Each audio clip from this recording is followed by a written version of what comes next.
नमस्कार. शेतकरी राजा आणि हवामान अंदाज या युट्यूब चॅनलमध्ये मी ऋषी आहेर आपले सर्वांचे स्वागत करीत आहे. सध्या बघायला गेलं तर पावसाची स्थिती आपल्याला मराठवाडा, विदर्भ आणि उत्तर महाराष्ट्राच्या काही भागांमध्ये दिसत आहे. त्याचा काही प्रभाव हा आपल्याला मध्य महाराष्ट्र आणि पश्चिम महाराष्ट्राच्या देखील काही भागांमध्ये आपल्याला ढगाळ परिस्थिती दिसत आहे. परंतु राज्याच्या वातावरणात खूप काही बदल होणार आहे. तर हे बदल आणि हा व्हिडिओच्या माध्यमातून आपण संपूर्ण सविस्तर अंदाज घेणार आहे. त्यामुळे जर तुम्ही आपल्या चॅनलवरती नवीन असाल तर नक्की आपल्या चॅनलला सबस्क्राईब करा आणि व्हिडिओला शेवटपर्यंत बघा. तर सध्या बघायला गेलं तर नांदेड, अकोला, त्याचबरोबर नागपूर, चंद्रपूर, गोंदिया ह्या भागांमध्ये आपल्याला मेघगर्जना आणि विजांच्या कडकडासहित पाऊस दिसत आहे. आणि आता 11 तारखेपासून राज्याच्या अनेक भागांमध्ये पावसाला सुरुवात देखील होणार आहे. तर बघायला गेलं तर आपण पाहू शकता नांदेड, नागपूर, त्याचबरोबर अकोला, सोलापूर, कोल्हापूर, त्याचबरोबर कोकण किनारपट्टी, पुणे, घाटमाता काही ठिकाणी आपल्याला हलक्या ते मध्यम सरी दिसतील. तर 11 तारखेला खास करून सोलापूर, लातूर, त्याचबरोबर इकडं तुळजापूर, बार्शी, पंढरपूर, त्याचबरोबर इकडं विजापूर, त्याचबरोबर इकडं उदगीर, जामखेड ह्या भागांमध्ये आपल्याला हलक्या ते मध्यम स्वरूपाचा पाऊस झालेला दिसन. इकडे चंद्रपूर ह्या भागामध्ये देखील पाऊस असणार आहे. नागपूरचा दक्षिणेकडील भाग या भागात देखील पाऊस असणार आहे. त्याचबरोबर संध्याकाळच्या क्षेत्रात नांदेडच्या काही भागांमध्ये आपल्याला मेघगर्जना आणि विजांच्या कडकडासहित जोरदार पाऊस झालेला दिसेल.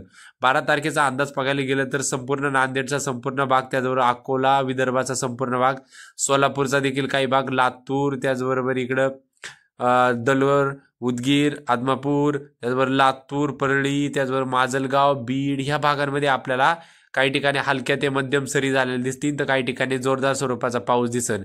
आता जोरदार म्हणजे काही ठिकाणी अतिवृष्टीसारखा पाऊस हा नांदेडमध्ये 12 तारखेला देखील होण्याची शक्यता आहे. आता हे भाग आहे भोकर. या भागामध्ये आपल्याला 2-3 दिवसापासून ह्या भागात जोरदार स्वरूपाचा अंदाज ह्या मॅपच्या दृष्टिकोनातून दाखवला गेला आहे. आता तो कितपत खरा होईल हे तिथल्या शेतकऱ्यांनी आपल्याला नक्कीच व्हिडिओ बघून कमेंट करून सांगायचं आहे.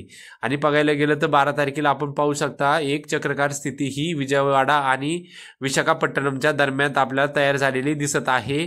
आणि 13 तारखेला ती भूभागावर येत आहे. आता 13 तारखेला ती भूभागावर आल्याच्या नंतर तिचा प्रभाव मुख्यतः आपल्याला दक्षिण मराठवाडा, त्याचबरोबर पश्चिम महाराष्ट्र, मध्य महाराष्ट्र, त्याचबरोबर कोकण किनारपट्टी आणि त्याचबरोबर विदर्भाच्या काही भागांमध्ये. आता पर्जन्य छायेच्या प्रदेशात आपल्याला 13 तारखेला काही ठिकाणी जोरदार ते अतिजोरदार स्वरूपाचा पाऊस झालेला दिसणार आहे. आता पर्जन्य छायेचा प्रदेश नेमका आहे कोणता बघायला गेलं तर जुन्नर, पारनेर, आळकुटी, त्याचबरोबर इकडे राळेगण, सिद्धी, जामखेड, करमाळा ह्या भागांमध्ये आपल्याला अजून देखील पुरेसा म्हणावा असा पाऊस पडलेला नाही. तर ह्या भागात आपल्याला 13 तारखेला दुपारनंतर मेघगर्जना आणि विजांच्या कडकडासहित पाऊस होणार आहे.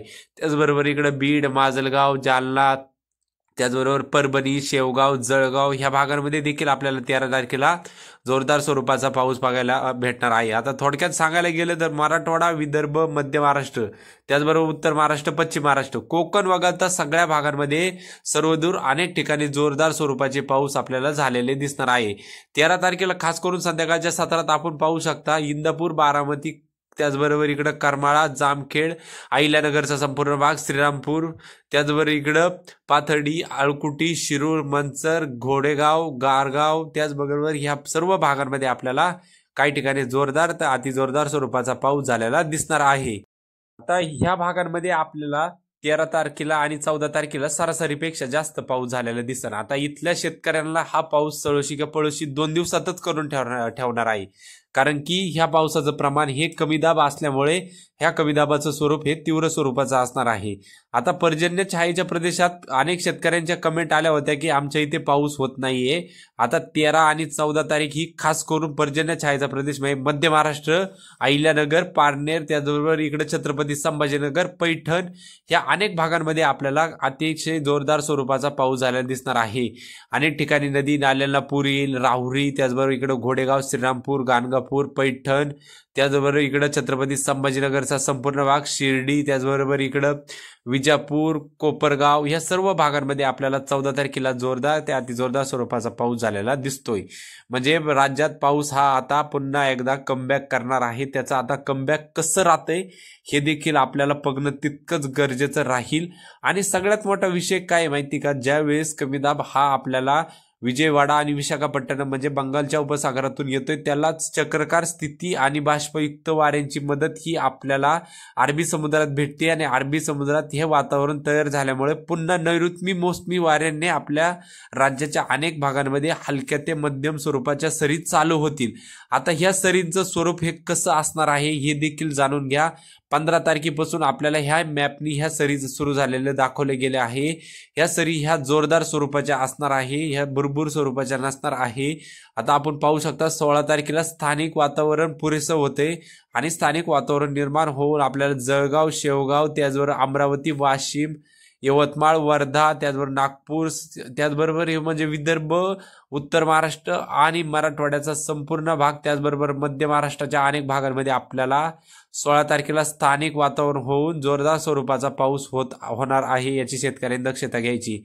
एक गोष्ट ध्यानात ठेवा, ज्यावेळेस स्थानिक वातावरण निर्माण होतं त्यावेळेस कधी कधी पाऊस हा एकाच ठिकाणी इतक्या मोठ्या प्रमाणात पडतो की त्या ठिकाणी अतिशय पूर परिस्थिती निर्माण करतो। आता 17 तारखेला आपण पाहू शकता मराठवाडा, विदर्भ, त्याचबरोबर उत्तर महाराष्ट्र, पश्चिम महाराष्ट्र, उत्तर महाराष्ट्रात पाऊस थोडासा कमी होतोय, परंतु नांदेड, अकोला, त्याचबरोबर लातूर, धाराशिव, त्याचबरोबर विदर्भात नागपूर ह्या भागांमध्ये आपल्याला 18 तारखेला देखील पावसाची हजेरी लागलेली दिसत आहे। 19 तारखेला देखील हा पावसाचा प्रभाव आपल्याला हलक्या ते मध्यम स्वरूपाचा राहील, ढगाळ परिस्थिती राहील। आणि आता विषय असा होणार आहे 19 तारखेपासून स्थानिक कमी दाब बनायला सुरुवात होतील। आता आपण ह्या मॉडेलचा देखील अंदाज बघूया कसा राहील। बघायला गेलं तर आपण पाहू शकता 11 तारखेला आपल्याला विदर्भाचा भाग, त्याचबरोबर मराठवाड्याचा दक्षिणेकडील भाग, त्याचबरोबर इकडे सोलापूर, कोल्हापूर ह्या भागांमध्ये आपल्याला ह्या मॉडेलने देखील पाऊस दाखवलेला आहे। म्हणजे दुसऱ्या 12 तारखेचा अंदाज पाहायला गेलं तर छत्रपती संभाजीनगरचा काही भाग आपल्याला फक्त केवळ उत्तर महाराष्ट्रात पावसाचं प्रमाण हे थोडं आपल्याला 12 तारखेला कमी दाखवले, परंतु 13 तारखेला ह्या पावसाच्या प्रमाणात अधिक वाढ होत आहे। आणि छत्रपती संभाजीनगर, अहिल्यानगर, त्याचबरोबर इकडे बघायला गेलं तर कोल्हापूर, इकडे नागपूर, नांदेड, यवतमाळ, त्याचबरोबर या संपूर्ण भागांमध्ये आपल्याला अतिवृष्टी तर काही ठिकाणी जोरदार स्वरूपाचा पाऊस झालेला दिसणार आहे। आता 17 तारखेला राज्यात सर्वदूर अनेक ठिकाणी जोरदार ते अतिजोरदार स्वरूपाचा पाऊस झालेला दिसेल। 18 तारखेला पाऊस असणार आहे, परंतु पावसाचा प्रभाव हा आपल्याला कमी होताना दिसत आहे, याची शेतकऱ्यांनी दक्षता घ्यायची। आता 18 तारखेच्या नंतर काय होणार आहे, स्थानिक वातावरण निर्माण व्हायला तयार होईल। 19 तारखेला पावसाचा जोर अधिक वाढतोय, उत्तर महाराष्ट्रातून पावसाचा जोर वाढतोय। छत्रपती संभाजीनगर, अहिल्यानगर ह्या भागांमध्ये, त्याचबरोबर नाशिक, नागपूर ह्या भागांमध्ये आपल्याला अतिवृष्टीसारखा जोरदार स्वरूपाचा पाऊस झालेला दिसणार आहे।